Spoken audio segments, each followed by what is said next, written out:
I knew I was going to do a video, but this is kind of an emergency video. I was going to wait till the end of the evening to preview the Nations League final, which I assumed would include the United States. I was there at SoFi Stadium.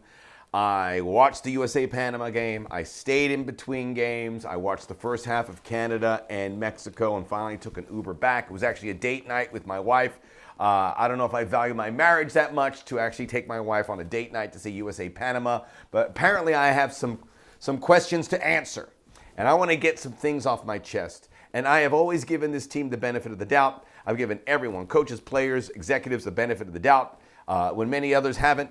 And we have a systemic issue. So we're going to break it down here. Quick, sweet. I'm not going to paint this video. It's just going to be me and you guys. And please comment. I want to get your thoughts to see if I'm off base or if you agree with me, because we have a World Cup in 15 months and I have not had less enthusiasm about it. We have hyped this thing on beyond belief. There's no way it's going to meet the hype. And the way it's not going to meet the hype if the USA falls flat, which looks more and more likely. Like and subscribe. Hit that like button, subscribe. We're going to get real here. That was appalling. And we could say, well, we're going to get to that. And I sat there and I watched, and that was the feeling I had when the United States did not qualify for the 2018 World Cup. No desire, no urgency, no passion across the board. I cannot believe what I saw.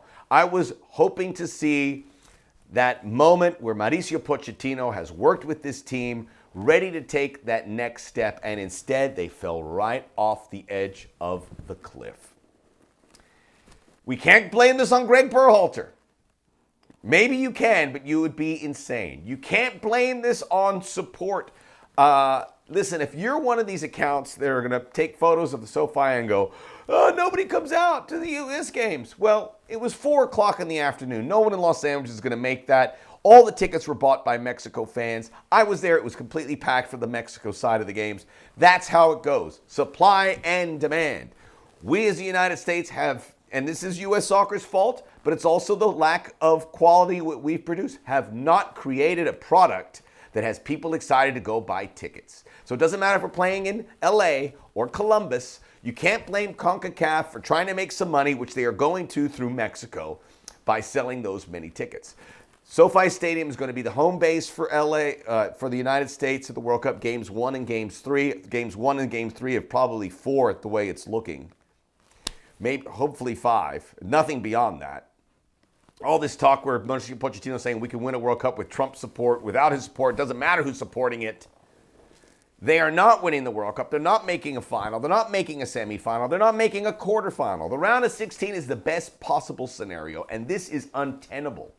It's not going to get better. So don't sit here and go, oh, it's an empty stadium. This is how it works. This is how it works, and the United States are second fiddle in our country, full stop.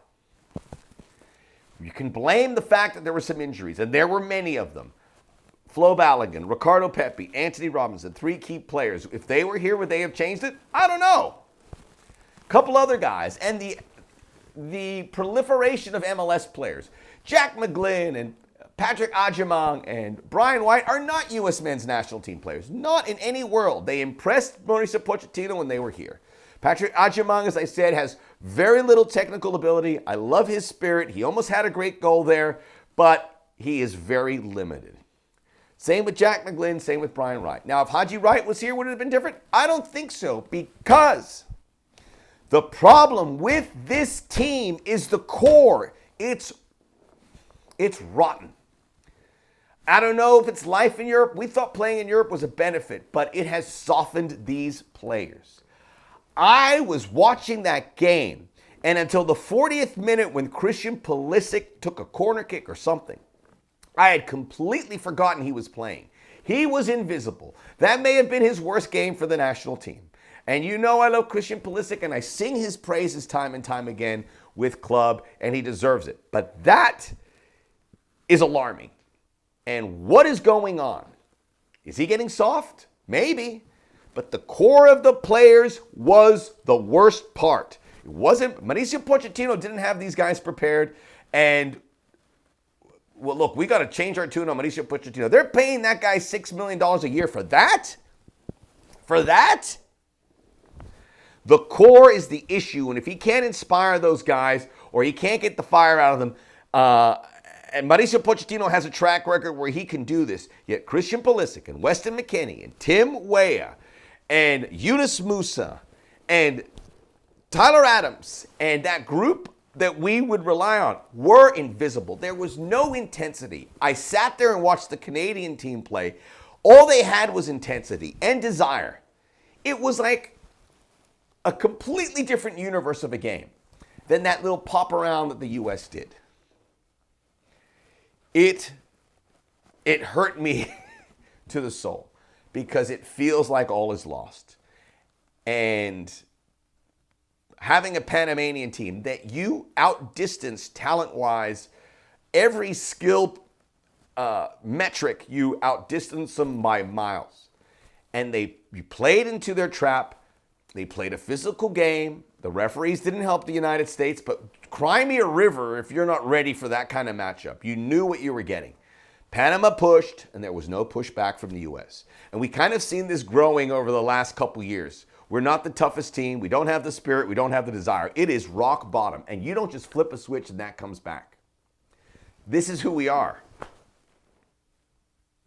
This is who we are. I have next to no optimism for what's going to happen in the World Cup. I wish we'd stop talking about winning the World Cup because it is folly. It is not going to happen. This is who we are. That switch is not getting flicked. Mauricio Pochettino is in over his head. These players do not prioritize their time with the national team. They don't know how to. And yeah, we didn't get the dual nationals. Do you think these guys, Nathaniel Brown, all that would have come in and made a difference? Absolutely not. Selections weren't great. Formation wasn't great. This is who we are. And we can blame Pochettino. He deserves the blame. We can blame Greg Berhalter. He deserved the blame. It's the players. It's the players.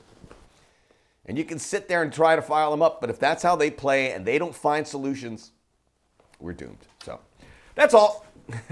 Have a great day. I'm going to have to talk to my wife now and apologize. Well, she had a great time. SoFi Stadium is amazing. It is like traveling into the future and seeing a sporting event like they had at the Jetsons. I know that's a dated reference, but if you get a chance to see a sporting event, and I know the folks from Mexico and Canada, I don't know what the final result was there. I left early, but the Soccer OG will still be here. We're going to keep our head up, as hard as that is. Like and subscribe. We'll be back for the third place game and the final.